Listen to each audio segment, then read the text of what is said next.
Does this give you second thoughts about running as a Democrat? That's my big criticism about your campaign is that you're running as a Democrat. You won't give it up. I feel like you should run as an independent. They're not going to give you the platform and the time that you deserve, especially for a party that claims they're all about democracy. This seems to be antithetical to democracy. How are you going to get around this blockade that they're clearly putting up?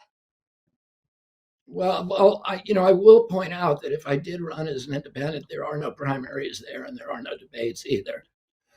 I'm running. The Democratic Party is my home. I feel like the Democratic Party has lost its bearings. It's become the war party. It's become the party of censorship. It's become the party of corporate control and big pharma. It's become the party of fear, and that I need to do whatever I can to reclaim the party to what it used to be, the party of JFK, of FDR, of Robert Kennedy. I'm very peaceful with the choice that I've made. I hope that President Biden will change his mind and that he will engage in debates and some or town halls or retail politics. Do you ever think that maybe you should have run as a Republican? And I say this because um, I feel like you would maybe have a better shot at actually going further on using the Republican Party the way that Trump used it. I don't think he was a true Republican. In fact, he was a Democrat for a long time. Switched because he figured it would be easier to infiltrate that party and actually be able to um, get the nomination, which he was right. He was able to do that. And in doing that, we've seen a shift on the Republican side of the aisle where topics that were never, ever popular with the GOP are suddenly popular. Things like wanting to end wars, going against corporate capture of the government. These are things that, even though the establishment GOP hasn't really, they're definitely pushing back on, they're definitely doing everything they can to halt the populism, the rise of populism on the Republican side. But it's malleable. There's room there, and they do seem to have a more democratic process. So, what did you even consider possibly? Because many of your messages, I think, resonate not just with Democrats. We've seen your polling numbers increase on the Democratic side with voters that voted for Joe Biden. Now, do you have the latest on that? I know that they went from 10% to 14%. I'm sure they're just climbing, which is probably why Democrats are saying no debates. We don't want any debates. We don't want any actual challenge.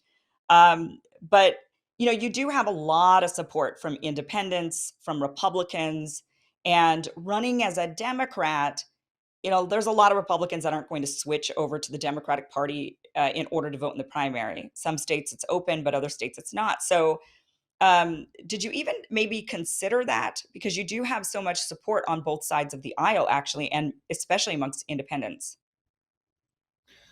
No, I really feel, Kim, like I need to reclaim the Democratic Party, and I feel like I have an opportunity to maybe do the same thing with the Democratic Party that Trump did with the Republican Party, which is to remind it of its populist roots and to reinvigorate the Democratic Party as a populist party. And I think that's important. I think that the path that the Democratic Party is on right now is a bad path. I think that it's shocking to me that it's become the war party. I mean, they're both parties of the war party, and that it's the party promoting censorship. And the word liberal means freedom of speech, and yet President Biden and his in the advertisement the announcement that he released today, the big issue in it was freedom of speech. And I think we really do need freedom of speech, and that was that's ironic. But I'm glad that President Biden reminded us that that's an important value of the Democratic Party, and I hope that I can continue to remind Democrats of their roots. Well, one way that Trump was able to actually make change in the Republican Party was that he got so much media attention in 2016, leading up to the 2016 election. And that is not what's happening for you. They're suppressing information. In fact, Reuters, I'm sure you saw this ridiculous article that they came out with titled Fact Box 2024 US Presidential Election. who's in, who's out, and who's still thinking about it. They list all of these candidates. Everybody's name is in bold. Then your name pops up, and suddenly your name's not in bold. Yours is the only one whose name is not in bold. Everyone else's is in bold. And then they also just completely left out Marianne Williamson, who's also running on the in the Democratic Party. So they're not going to give you the media attention. They're not going to even entertain in the way that they did for Trump in 2016. So, the media blockade is going to be a big thing that is going to be difficult to get around. And now we're even seeing, like, with Tucker Carlson being fired from Fox News, I'm sure that would have been a show you would have been invited on, and you've been, to help boost your campaign. Now that's gone. I suspect largely because he platforms people like Trump, like yourself, like others who are genuinely challenging the establishment.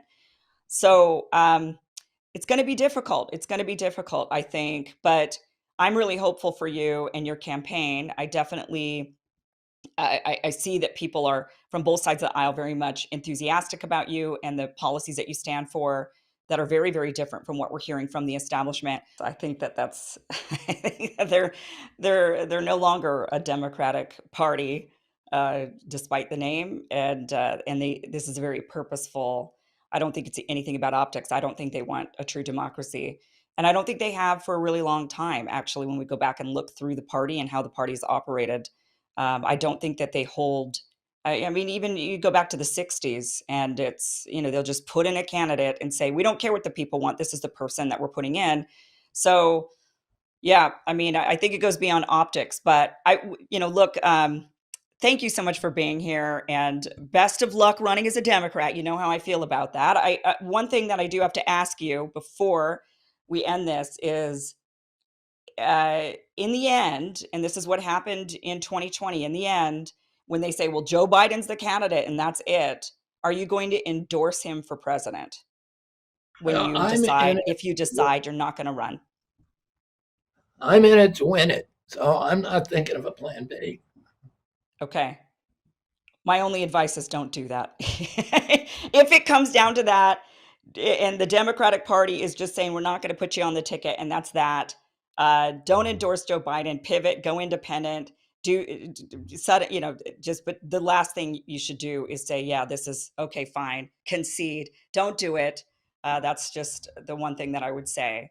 But Well, I definitely how come you have go no ahead. faith in my candidacy, Kim? I don't have any faith in the Democratic Party. I have a lot of faith in your campaign. I have no faith at all, zero, zilch, none in the Democratic Party. I don't think that they're going to allow you to become the candidate. I think that they've already shown that, and they're going to put Joe Biden on the ticket, and none of us are going to have a choice about it. I think the only thing you could do is your campaign could continue to grow in momentum, of course, which you are. That would be challenging to the Democratic Party, but they will ensure that the establishment media suppresses that information so that they don't see that you're actually growing, because they know that that would have an avalanche effect. That when people start to see that you're actually growing in the polls and that more people are interested in your message, then others are wanting to check that out. They're going to suppress that. I just have no faith at all in them. So I think it's inevitable that Joe Biden's going to end up being the candidate, and you're going to have to pivot. And that might not be such a bad thing. I think ultimately you could win this. Just I don't know if on the Democratic ticket. And I get it. Dennis Kucinich is the same way. He doesn't want to give up the Democratic Party, but I think the Democratic Party gave you up. And so what are you going to do? They broke up with you. You at some point have to accept it. And this is one of those times, I think that. But hey, the challenge is helpful for press, I think, to continue challenging Joe Biden. I do think that helps from a media perspective. Of course, they want to see, oh, this, you're being censored, you're being silenced, you're not being allowed onto a debate stage with him. So I think that is actually good for your campaign for a while, but then there's going to be a period of time when it isn't. And I hope you pivot. That's what I'm hoping. That's what I'm saying. Okay, well, I'm hoping you're not such a great soothsayer, Kim, and that the I future I, is I your. understand. I totally get it. I get your perspective. I'm a realist. That's who I am. So, but I think, yeah. look, you make a compelling argument, and I hope that the the situation in our country is not as grim as you know as you portray it, but it may be. We'll see.